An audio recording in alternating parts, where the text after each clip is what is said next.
na atakra 30 years okreku e ka ono nko anka VAR no league aye boya yeni TV we popa bi ka VAR den start 9 matches referee nti omoka ka VAR den start ujidi say beboa Eugene, the omni say I'll still stand by my position. Say this is an ESCO team, you're full of former media guys.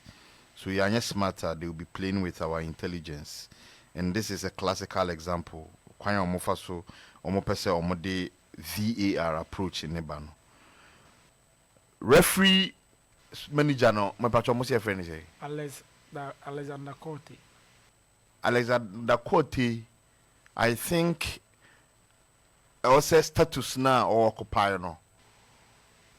Omo share the credentials ye because say ote position no holding us here nanka by now na kwama de efi na hu here say e was say enema bi wo ye league ni mu a ye tenetene ansa na yetimi aka ansa na yetimi adi VAR ho nkomo empo abase ye de ba ye Ghana Premier League nim.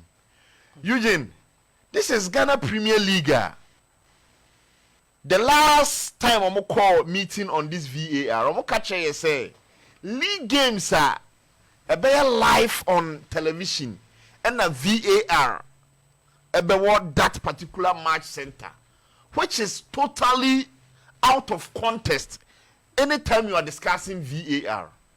Me pacho English Premier League ni say VAR room. Me pacho your sentence bi ho a VAR no enfa decision who ana one say there some tower me nam de beba where you go about 9 matches no I was say ba bi wo nti say bi me na me in China me time wa atakora me time wa no am dey about two match baby I want to hear points in the pa am dey abisho. Yes. Be hard. You see why I'm blaming the FA manager? Because the moment you think referees manager, the moment you think about say, the VAR eba competition be more, every match within the competition, the VAR has to be present. Yakobo wakapa be pacho FIFA or selected matches VAR no away present now. No. And no cry alone should be able to tell the FSA they should put on hold the VAR discussion. Now, consider Niama Bia. I was say a tenetene.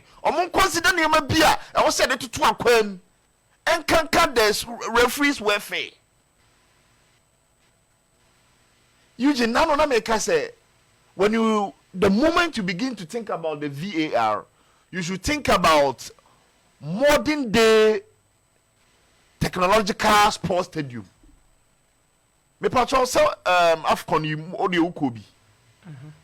Me pacho internet services na wo stadium na the host Afcon no. Me pacho sa internet services no. Se oba Ghana mamu ha. Eugene me dasi. This is Ghana Premier League. Yes, I'm trying for cry. Anytime I ever mount and routers, Baba Era Sports Stadium. It's difficult to so access to internet, even on a league match.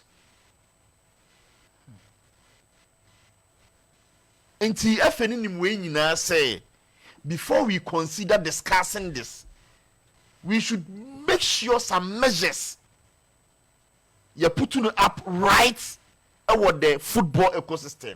And yes, sir, we shouldn't be discussing this VAR issue. But yeah, if you know, abunuya guirasum, and that the oya no ye. Now no make us say, me dear, mene Abdul Salam Yakubu, new Adubiasi team owner Bangro Labeya Agnes say, we should leave them. No decision on be taken biya. We should all watch them. Say cry, Eugene, there is a decision on my take a basin. We are still facing the consequences. I mean, a decision. The decision to appoint Otuado. the decision to appoint Otuado. This is FA was setting up a members committee, say omonye search committee for your Black Stars team. They were paid. And this is the result they gave us. And me no kase yet me kwa afcon. Obi ya adwuma nka umbese betu aneka na. Adwuma de adwuma ye ni bia fatana ke. Yes. Na so adwuma fun de you je. To sabi mame. Who you see word for Frank be me de. Adwuma enso ani de. Sure, me pay no dan. Unse aketua. Ye dwetua o ka wie kura. Ye wa bebre yetimi ema obi adwuma. You can pay him no call. But utimu say after okono services now all pay aftermath no Eugene, you don't get it. Sana next time unya opportunity say oh ma obi adwuma yes that particular job say nipa kro no you don't consider him. And so there you ha. Ma efe no go in a position say or put in a search for a new coach. Or more tena say search they will still be integral members of this FA's search committee of the FA, I will always stand by my position, full of media guys, and they know when to bring out a discussion. And this is how strategic they are trying to be. But you can catch you say, and I'm from another term. Nti already ne yamfa we embre Ghana for no mumbobo we ho wo mumbobo we ho obubobo hu nyina no ya underground. Yes. Okay. It's at long last and one go say VAR no yet bi nyintum e wo yen league nim 2 weeks achi 3 weeks achi na behwim pa na say they are moving on. So me dey yenya omo I will side with Abdul Salam Yakubu say yenya omo because Eugene from the onset if we said this discussion by point our Mickey, point a big Mickey, point a other people of what different radio stations are making no. I think it's laudable. Now Subusa won't say or more the decision makers of Ghana football. Or money yes, so yes, share adwene said be a Ghana football be 2 pono. Or money adwene now. It's a big no. So I think say yinja omo. So almost somebody be buy your show.